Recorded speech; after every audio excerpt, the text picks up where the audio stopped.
Puspita Raja Herbal. Salam sehat alami.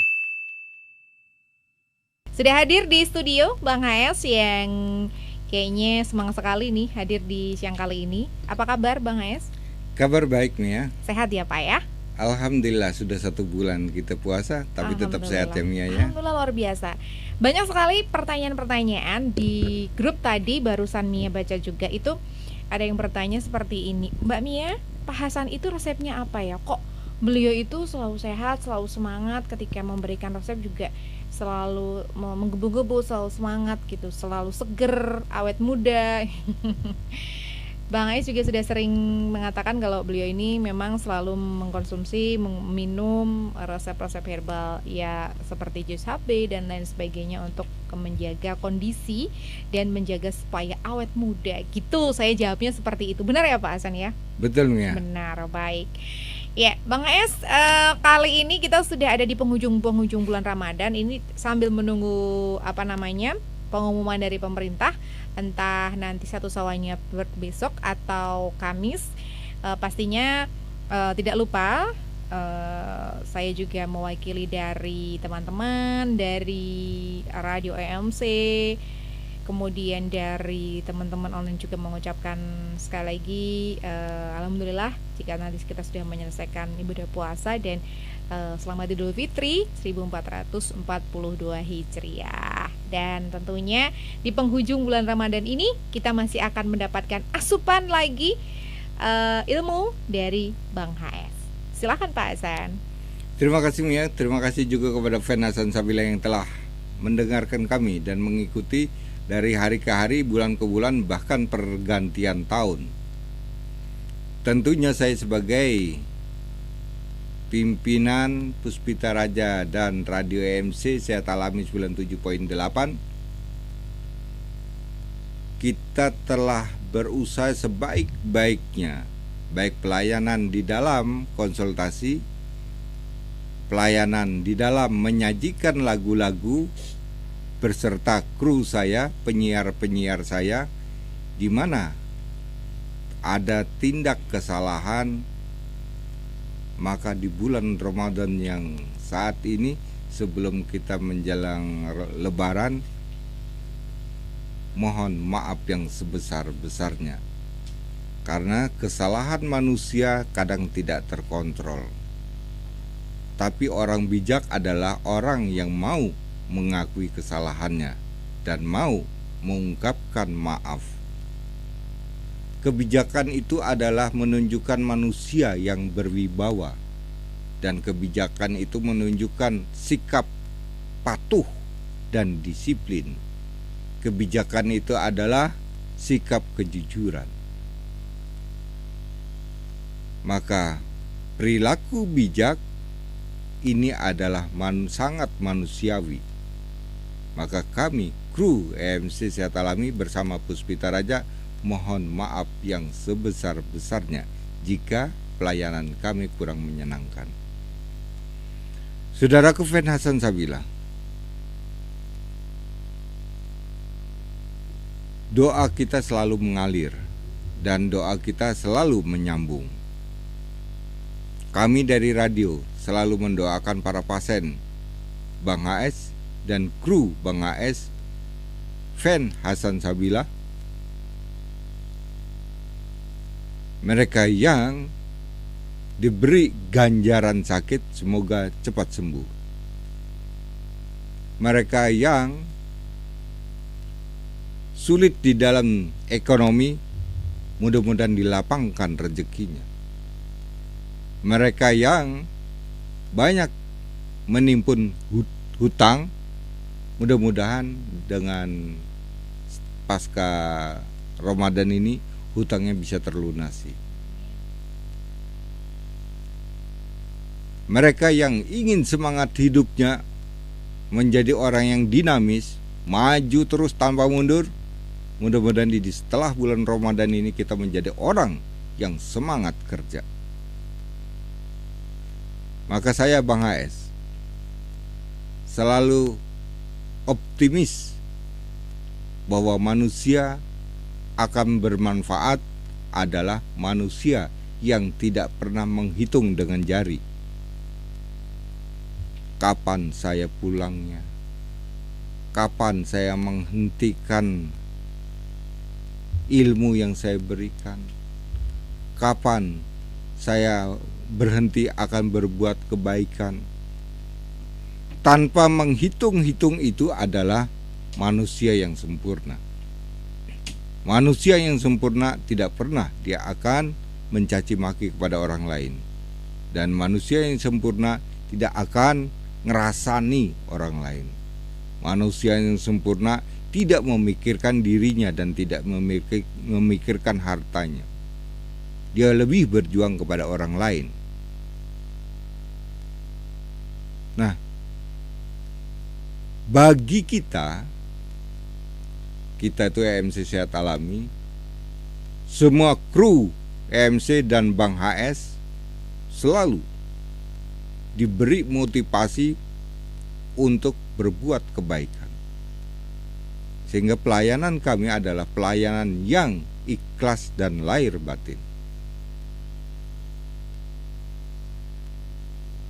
Mereka yang sudah berkeluarga meninggalkan satu hari untuk keluarganya. Demi siapa?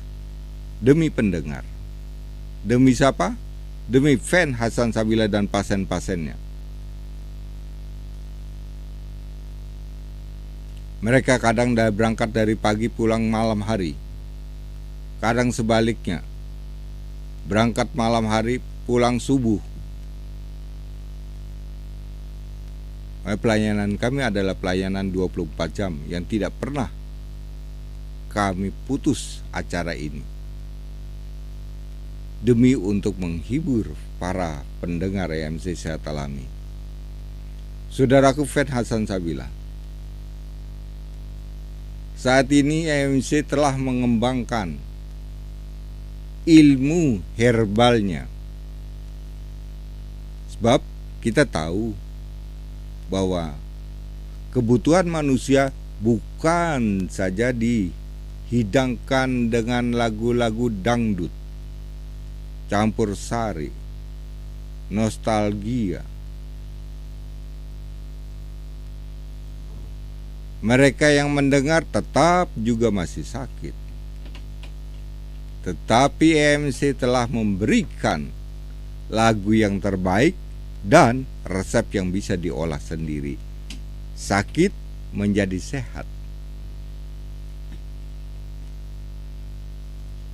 Ciri-ciri EMC selalu memberikan ilmu-ilmunya.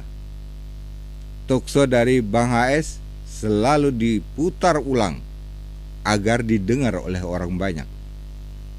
Karena itu adalah ilmu yang bermanfaat. Saudaraku Fed Hasan Sabila,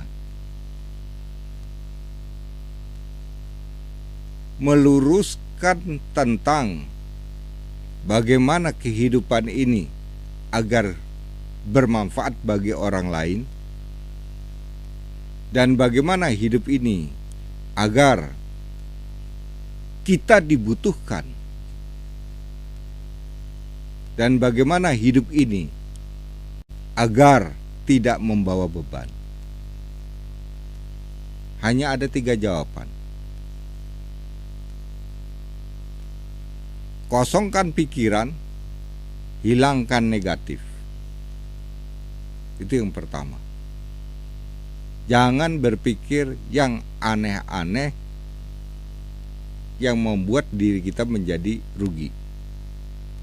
Kosongkan pikiran, hilangkan negatif.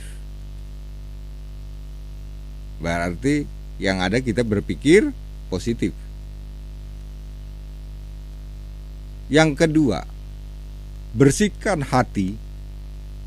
Janganlah kita untuk ngobrolin orang yang sementara orang itu baru mendapat cobaan.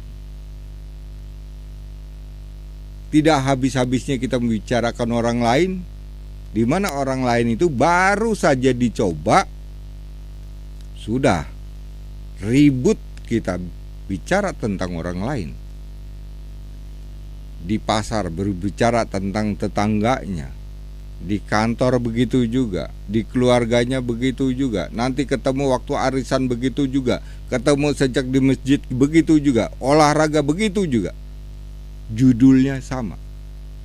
Artinya hati ini tidak bersih. Membicarakan orang lain bisa kelihatan watak dan karakter seseorang itu, berarti orang itu tidak bersih. Janganlah kita temani orang seperti itu. Yang ketiga, janganlah kita berkata berat. Kalau ingin membantu orang lain, janganlah kita berkata berat. Contoh, berkata berat ini, misal, wah saya capek sekali, maaf saya nggak bisa karena saya capek sekali. Artinya itu adalah golongan berat. Berat untuk melangkah, berat untuk melakukan perbuatan. Contoh yang kedua, begitu ada sumbangan, waduh maaf ya, ini saya lagi butuh sekali untuk anak saya kan besok masuk sekolah ini. Saya maaf tidak bisa bantu. Berat. Janganlah kita berungkap dan bersikap berat. Esoknya rezeki kita semakin sulit. Ternyata yang datang bukan manusia, tetapi utusan Allah yang berwujud malaikat. Malaikat menyamar menjadi manusia.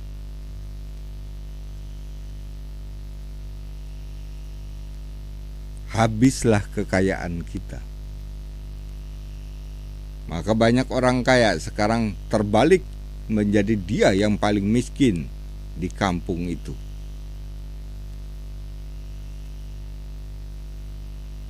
Ternyata tidak kuat dia akan memegang keimanan, berbagi-bagi kekayaan kepada mereka yang tidak mampu.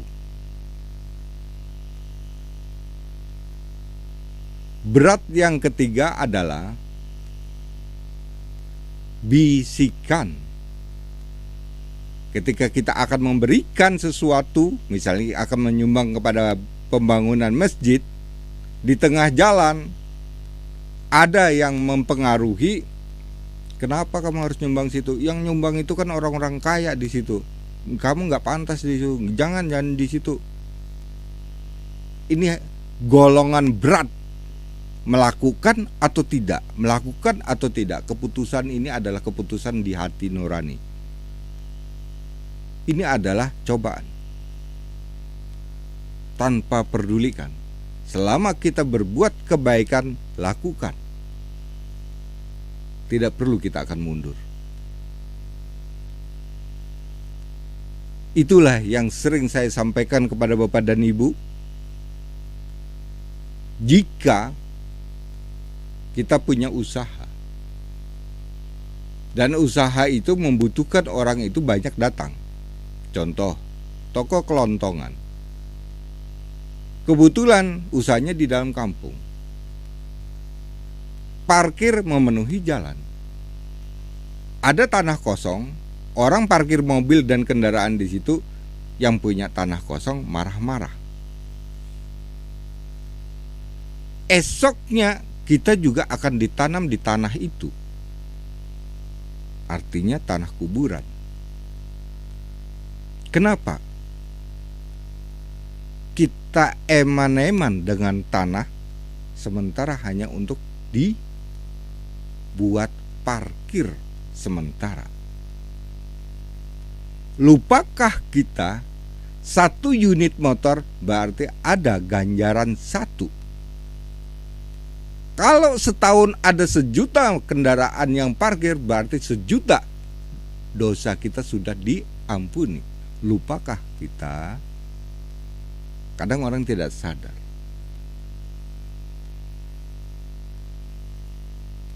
Tanah betul milik dia. Tanah betul dia beli dengan uangnya dia. Tapi bumi ini ingat, bukan punya manusia. Sewaktu-waktu digulung sama Allah menjadi lautan. Siapa yang akan protes? Siapa yang akan minta bantuan ganti rugi kepada BPN? Tadinya tanah saya, Pak Bupati, Pak Gubernur, tanah saya di sini ada 5 hektar tergulung oleh bencana. Saya minta ganti, Pak Bupati, Pak Gubernur. Siapa yang mau ganti? Dibuat parkir, marah-marah. Digulung sama Allah, tidak punya harta. Artinya bumi ini bukan milik manusia. Manusia itu hanya dikasih surat sertifikat untuk tanda memiliki, tapi bukan sesungguhnya pemilik bumi. Ingat ya, bukan sesungguhnya. Begitu tanah ini dibelah menjadi air, maka hilanglah tanah tersebut menjadi kali. Siapa yang protes? Apakah sertifikat akan berubah menjadi sertifikat kali? Belum pernah saya mendengar. Ada sertifikat sungai, sertifikat laut.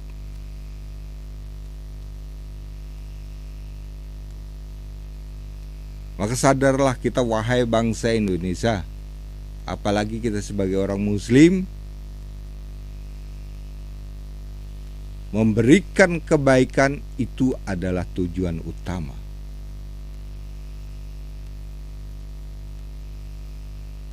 Silahkan dipakai selama tidak merusak. Akan tetapi ketika saya akan membangun, maaf, ini tanah tidak bisa lagi untuk parkir umum.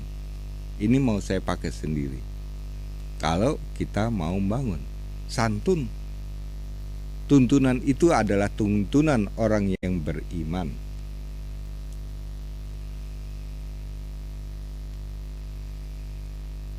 Bangsaku, fan Bang HS.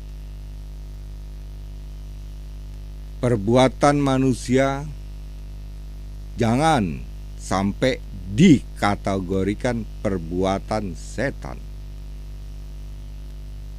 Manusia tetap manusia, dan manusia bukan binatang.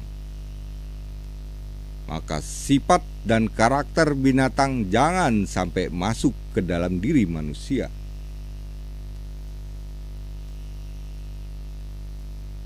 Layaknya manusia adalah saling tolong-menolong. Dan sayogianya manusia saling memberi dan saling gotong royong. Boleh dunia itu modern, boleh dunia itu segalanya menggunakan IT, tapi etika manusia tidak boleh ditinggalkan begitu saja. Kita tetap bersahabat. Yang tadinya 20 tahun yang lalu kita ingin mengirim surat, 1 bulan baru sampai. Sekarang 2 menit nyampe. Teknologi. Apakah dengan teknologi kita akan rusak mental kita, etika kita?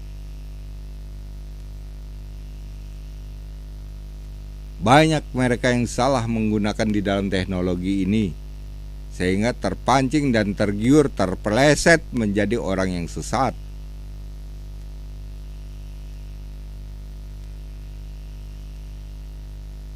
Saudaraku Fen Hasan Sabilah, kehidupan manusia memang agak aneh.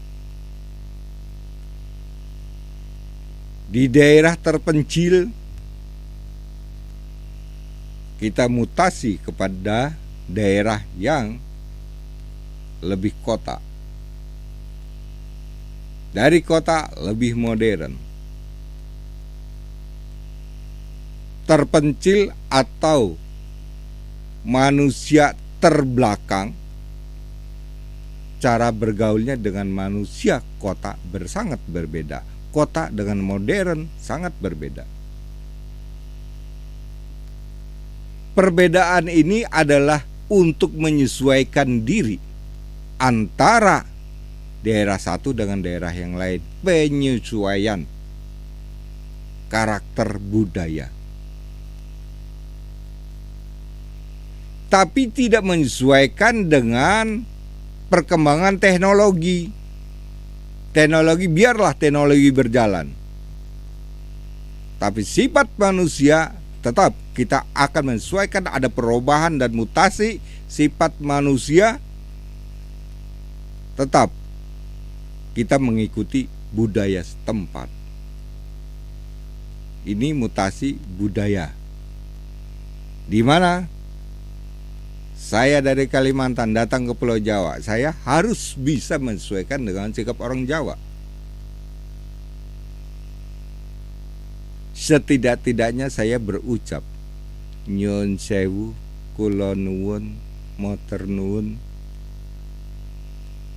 Itu adalah penyesuaian.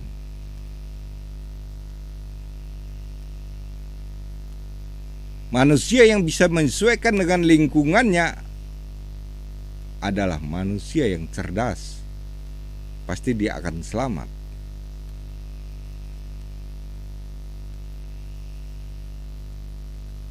Tapi manusia yang tidak bisa menyesuaikan dengan lingkungan, dia akan celaka hidupnya.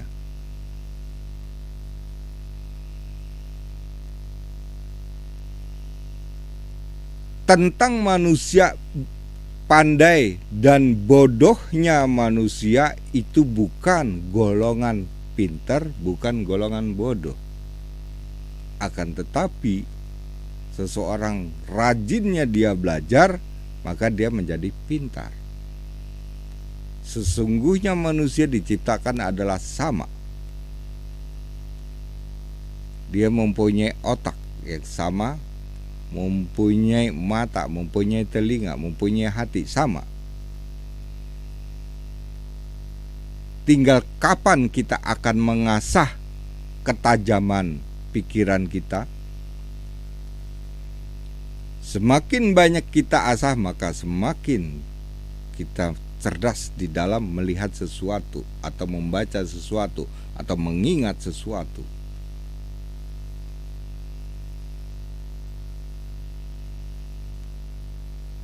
Inilah yang patut kita syukuri. Kita tidak perlu beli atau operasi otak. Ingin menjadi orang cerdas, cukup asah terus menjadi tajam di dalam pikirannya.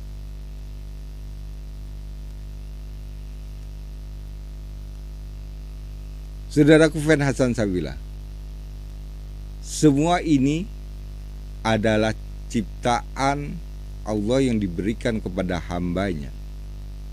Wujudnya sama, hanya sikap aja yang berbeda. Oleh karena itu, sikap bisa kita pelajari dan bisa kita latih menjadi sikap yang terbaik.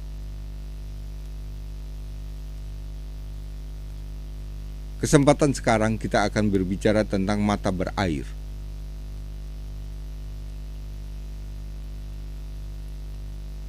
Mata yang berair, banyak vonis dari para dokter, gejala glaukoma, kerusakan saraf, radang mata, penderita diabetes,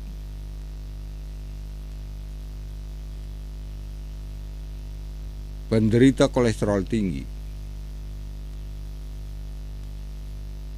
Jika mereka mengalami seperti ini, hati-hati.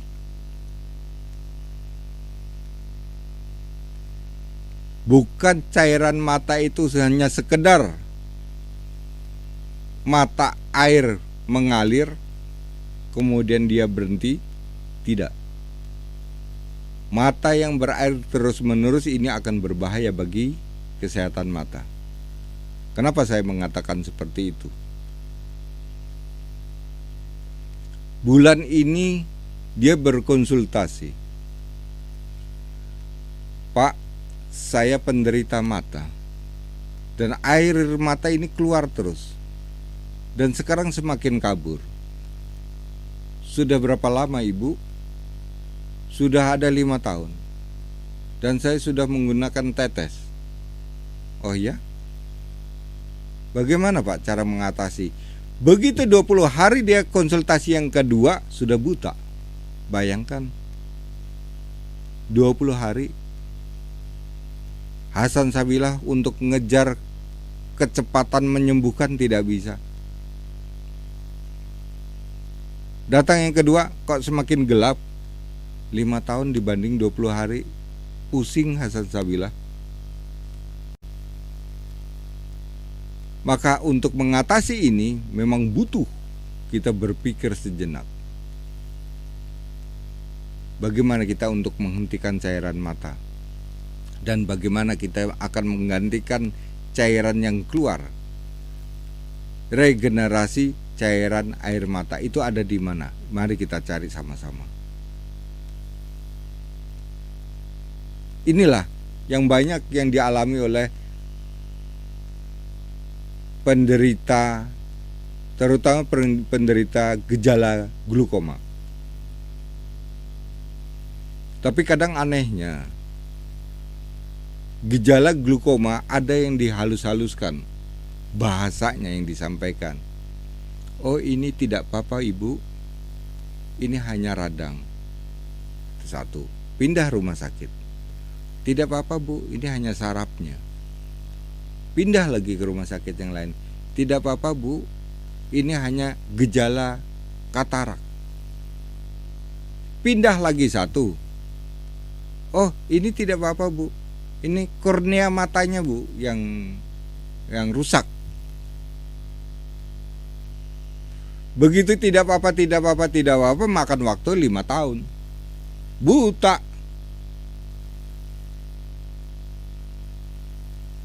Kenapa harus kita katakan tidak apa-apa? Ini adalah penanganan yang serius.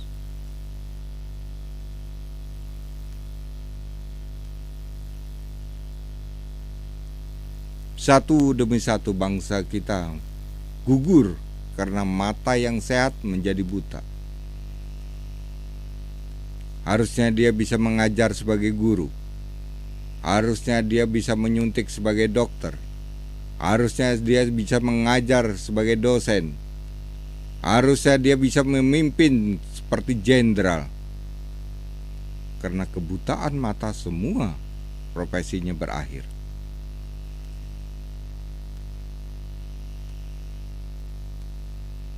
Maka saudaraku Hasan Sabilah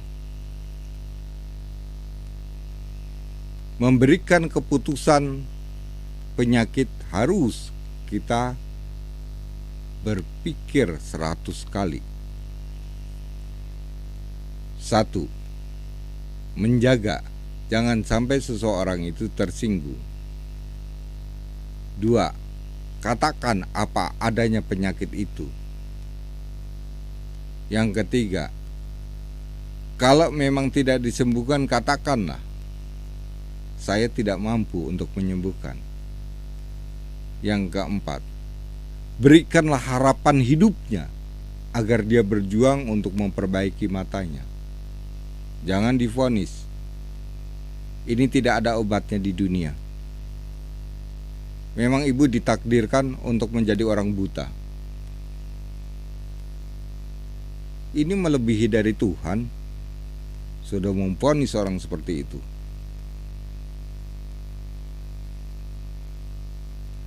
Allah tidak senang dengan ucapan seperti itu. Tidakkah nanti kita ketahui di hari akhir itu orang yang buta bisa melihat dengan jelas dan orang yang membutakan justru terbalik menjadi gelap.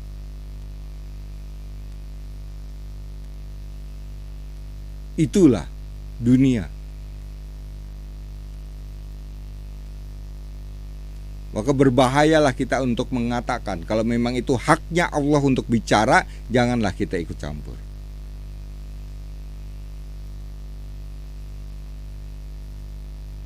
Katakan kalau ini tidak mampu, bilang tidak mampu.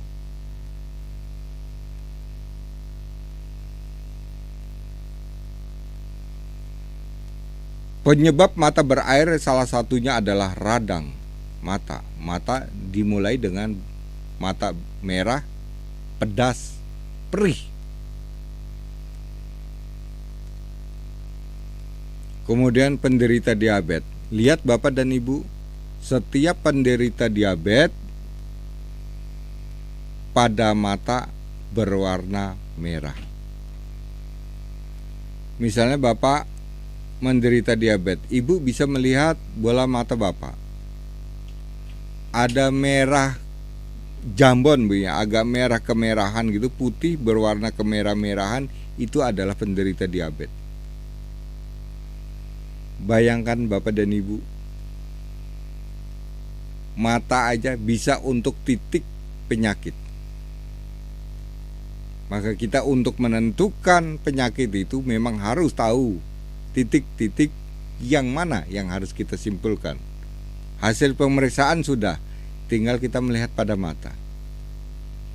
Benarkah mata bisa menunjukkan penyakit? Data pendukung ada, ya, vonis bahwa ini adalah penyakitnya A, penyakitnya B. Berarti sudah benar. Itulah kelebihan manusia. Mereka yang bisa membaca ke sana adalah memang mereka yang sangat teliti dan tidak tergesa-gesa untuk mengambil keputusan penyakit. Yang ketiga, kerusakan pada saraf mata. Kerusakan pada saraf mata ini sering terjadi karena si pengguna mata misalnya menggunakan sepeda motor tanpa alas mata atau tanpa kacamata, menggunakan las tanpa pelindung,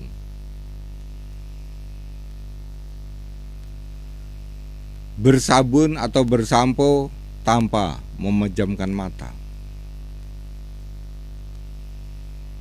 Ya, belum radikal bebas, kena asap dan sebagainya, kena polusi udara dan sebagainya.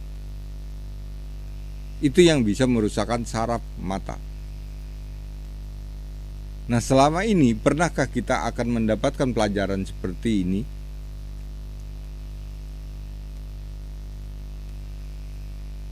Inilah yang dibutuhkan oleh banyak orang untuk menjaga kesehatan mata.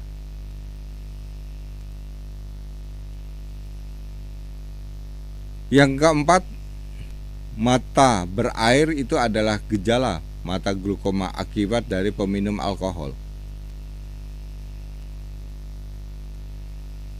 Yang kelima, radiasi komputer dan HP. Hati-hati dengan itu, Bapak dan Ibu. Janganlah belum saatnya anak itu memegang HP 24 jam. Misal, anak belajar, di saat belajarlah dia akan menggunakan HP. Ya, belajarnya cukup 2 jam ya sudah berhenti.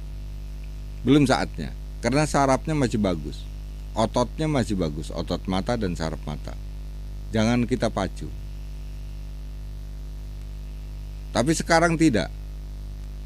Anak sekarang ke kamar mandi dibawa, tidur dibawa, bangun tidur yang dipegang bukan lagi buku tapi HP. Terus dipacu dalam 24 jam. Dengan HP itu dia bisa tertidur malam hari sekitar jam 1, jam 2 malam. Pagi dia harus melanjutkan sekolah.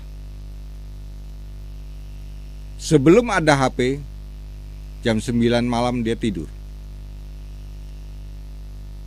Inilah yang saya katakan tadi, kita tidak bisa beradaptasi dengan teknologi. Terbuai. Kerusakan mata semakin banyak.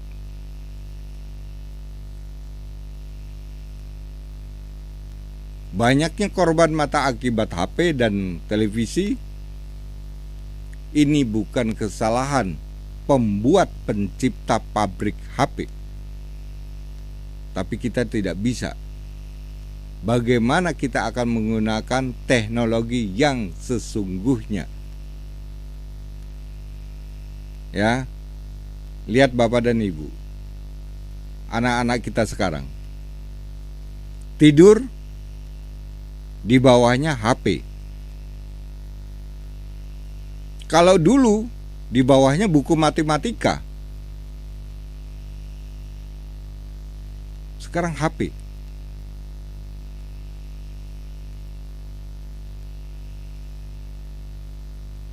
Perubahan teknologi bisa merubah mental.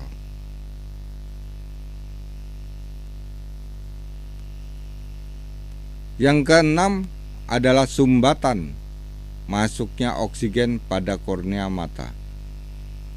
Sumbatan ini bisa terjadi karena tingginya trigliserid, yang kemarin pernah saya sampaikan ini. Trigliserid tinggi, dia bisa menyumbat pada cairan mata.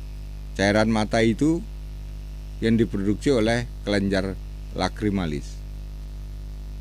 Di dalam kornea mata tidak terdapat pembuluh darah mata. Di sisi mata baru terdapat pembuluh darah mata.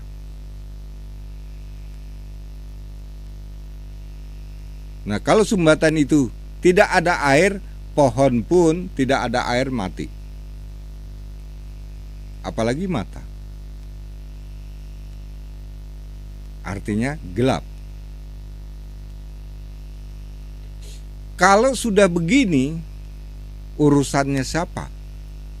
Adakah manusia yang mampu menciptakan cairan air mata? Belum dilahirkan kayaknya ke dunia ini. Adanya kita hanya berhati-hati Bapak dan Ibu.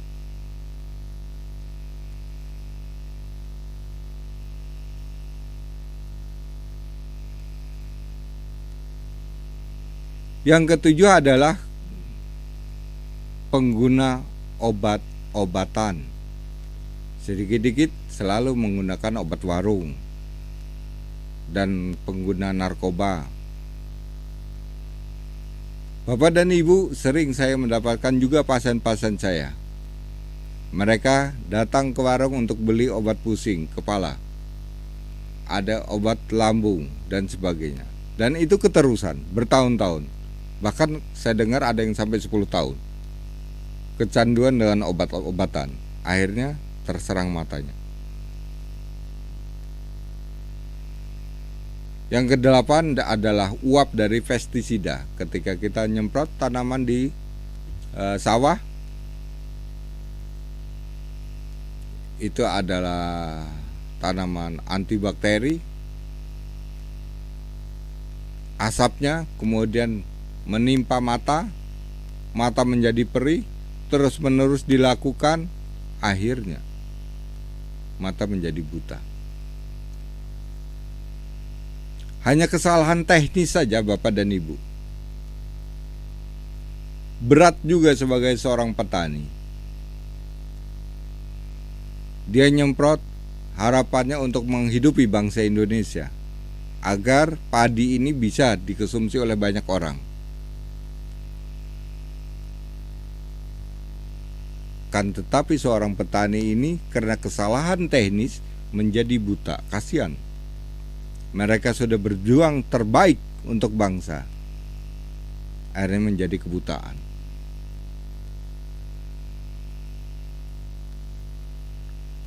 Yang kesembilan adalah terjadinya uap gorengan jelantah.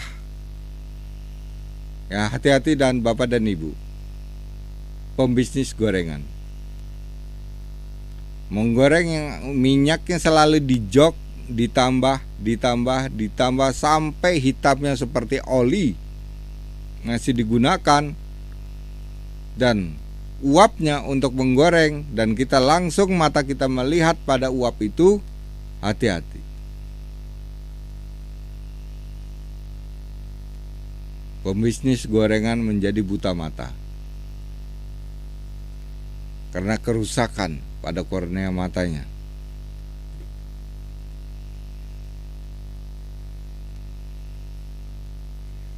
Penyebab-penyebab ini semua tentunya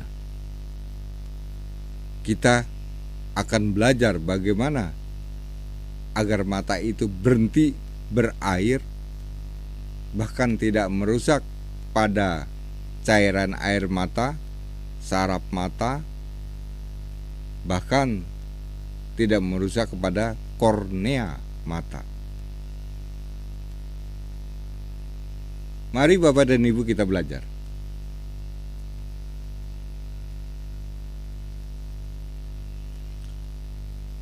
Ini resepnya, bisa Bapak olah. Daun uwi, kalau bisa uwi ungu ya Bapak dan Ibu. Ini untuk menghentikan cairan air mata. Daun uwi ungu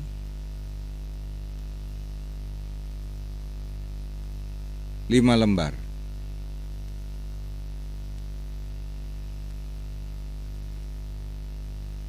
Daun pare pahit 6 lembar.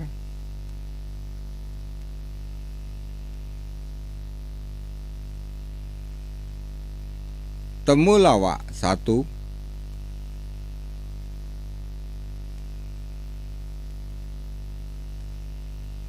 Benalu beringin 10 lembar.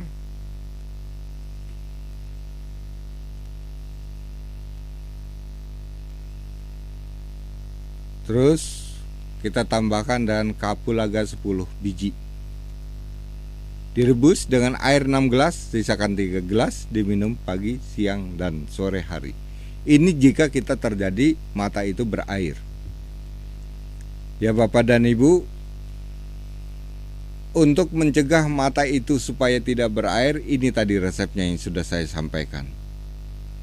Harapan Bang HS adalah harapannya bangsa Indonesia tidak ada yang buta.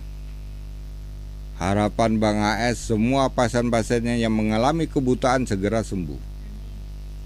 Harapan Bang HS semua mereka yang bermasalah pada mata, baik mata katarak, mata kabur, maupun mata yang berawan, dengan kekuatan tumbuh-tumbuhan mereka segera sembuh.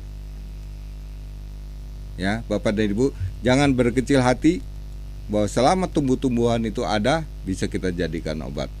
Terima kasih Bapak dan Ibu. Puspita Raja Herbal, kami tidak kemana-mana, tapi ada di mana.